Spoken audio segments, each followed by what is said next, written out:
자, 31번부터 34번까지 지문 같이 한번 좀 보도록 하겠습니다. 여기 고전 작품인데, 요것도 선생님이 개인적으로 봤을 때는 그렇게 어려운 작품은 아니었었던 것 같거든요. 조금 기존의 고전 작품에 비해서는 인물 관계도가 조금 복잡하긴 했지만, 그렇게 크게 막 어렵거나 이런 장면은 아니었던 것 같아요. 뭐 보시면은, 이제 그 이야기의 첫 시작이 이제 화신이라는 인물이 나오고, 이 화신이라는 인물이 대리 인물들을 써가지고, 대리 인물이라기보다 이제 어떤 대변인? 어떤 누군가를 어쨌든 시켜가지고 나쁜 악행을 계속 저지르는 그런 내용들로 구성이 되어 있거든요. 그런 내용이 좀 벌어지고 있는 장면들 좀 보시면 중심으로 보시면 될 것 같고요. 간략하게만 내용 좀 보도록 할게요. 자, 모든 신하가 화신의 뜻을 짐작하고 안대호를 추천했대요. 그러니까 화신의 뜻을 짐작을 하고 있었다는 거예요. 그러니까 화신이 뭔가 이렇게 쥐어잡고 있는 상황인 거죠. 안대호는 짐의 수족이니 멀리 보내고자 아니하노라. 그러니까 이제 임금이 쟤는 내 수족이야. 가족이라는 뜻이죠. 안 돼. 그랬더니 안경은 이름난 선비라. 그런 그가 일찍이 아들들을 벼슬에 추천한 바 있으니 자식을 아는데 그 아비만한 사람이 없다 했으니 어찌 잘못 청거했습니까? 이 극은 흉악한 도적이라 위사와 명망 없는 사람을 보내면 보내지 못할 테니까 안대호 외에 적당한 자가 없어요. 제가 잘하니까 쟤 보내야 돼요. 이게 아들이긴 하지만 쟤 잘 싸우니까 보냅시다. 이런 거죠. 임금이 마지못해서 이제 명을 내려요. 안대호 명을 받드립니다. 그리고 여기서 아우하고 안대순하고 같이 가겠다고 얘기해요. 그러니까 임금이 왜 둘 다 같이 가려고 해? 이런 거죠. 형제가 어찌 위험한 지역에 들어가리오? 라고 얘기합니다. 그랬더니 신의 형제의 성을 입어싸움에 한 번 나라를 위하여 죽고자 하옵나니 어찌 위험한 지역을 사용하며 이 안대순이 아니면 이 일을 감당치 못할까요? 사사로운 정을 버리고 아우를 데려가려 하에다. 그러니까 뭐예요? 나라를 위해서 죽고자 했다라는 거야. 그리고 이 일을 감당할 수 있는 게 안대순이라고 생각을 했다라는 거죠. 그러니까 얘 아니면 이 일을 할 수 없다고 생각해서 나라를 위해서 내가 이걸 바치겠다. 그러니까 충정심으로 가겠다고 얘기하는 거죠. 그러니까는 충신 대박 뭐 이런 거예요.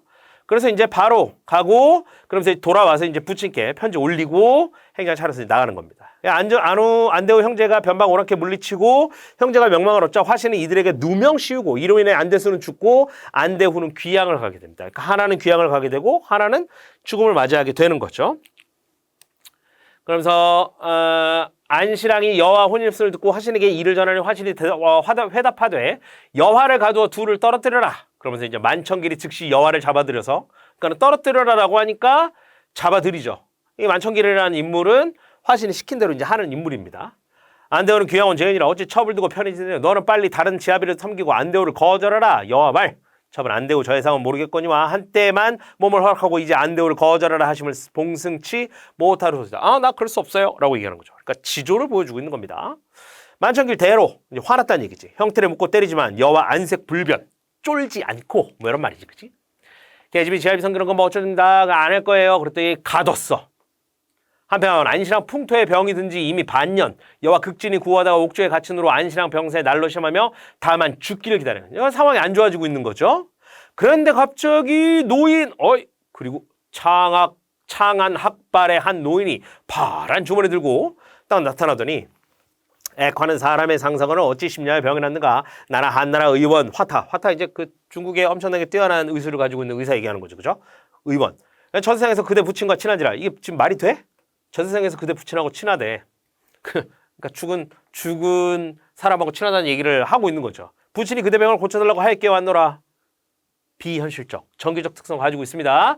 그러면서 환약 5개 주고요. 이거 먹으면 나을걸 해서 약 먹고 깨달으니까 뭐라는 거야. 이거 꿈이네? 라는 거죠.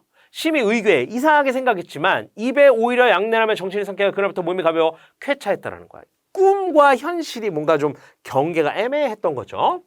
차시 만청일에 파면되어 잡혀가고 왕정은 대신 도임한 후 안대호에게 고행사를 전하고 여화를 풀어주고 자설 얘기 딱 잘라먹고 그래서 어떻게 됐냐면 뭐 이런 거죠.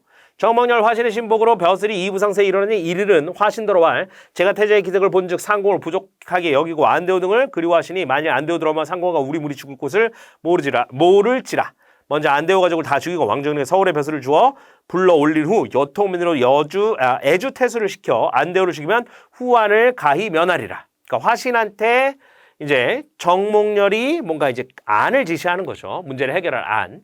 근데 화신이 깨달아서 계략을 해고자 했더니 그의 딸 화소저가 흉계를 듣고 경몽필에게 몰래 통해서 전달을 해서 이 몽필이 화소주의 서관을 보고 누이 동생의 부인 경씨를 만나서 화신의 행위를 일러주면서 내 한 계교 있으면 여차여차하면 시댁의 화를 면할 수 있습니다 라고 얘기했다라는 거예요.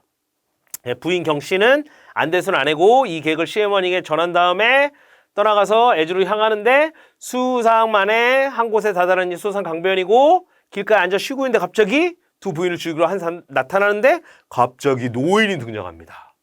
비현실적 갑자기 등장하는 것도. 그래서 뭐예요? 애주로 가심을 알거니와 저놈들은 화신등이 보낸 강도라. 내배 사장들이 이때 운수선생이 나로 이 사연을 이르며 가 구하라에서 왔습니다. 그랬더니 미안합니다. 노인이 막대로 한 번 탁 치니까 문득 청천백일에 뇌정병력이 진동한 한 소년이 구름 속에 내려. 이것도 비현실적. 강도 결박해서 문제 해결했다는 거예요. 두 부인이 공중을 향하여 무수히 살하고 길을 향하여 수상만의 애주에 이르니 안신랑이 대의하여 깜짝 놀라 완전 기뻐하면서 맞이하더라. 이런 걸로 이제 이야기는 마무리되고 있습니다. 그래서 보면 조력자의 도움을 받고 있고 꿈속에서 벌어진 일이 현실하고 조금 이어지는 부분이 있고 뭐 이런 특징들이 작품 속에 나와 있어요. 그리고 등장인물이 기존의 작품들과는 조금 다르게 좀 이렇게 개입되어 있는 인물들이 좀 많이 있습니다. 자, 34번 문제 보겠습니다. 34번은 오답률 1위예요. 이것도 아마 이게 왜 틀렸는지는 개인적으로 잘 모르겠더라고요. 이거가 좀 어려웠던 건지 뭐 이렇게 좀 보시면 보기를 참고해서 윗글을 감상하로 되어 있어요. 근데 적절하지 않은 거 고르는 거죠. 징세비태록에서는 악인이 대리자를 통해서 정치적 대립관계에 있는 선인의 가족을 해코지 함으로써 간접적으로 선인을 공경에 빠뜨리면 물론 궁극적으로 선인 가문의 몰락을 주도하고 있어요.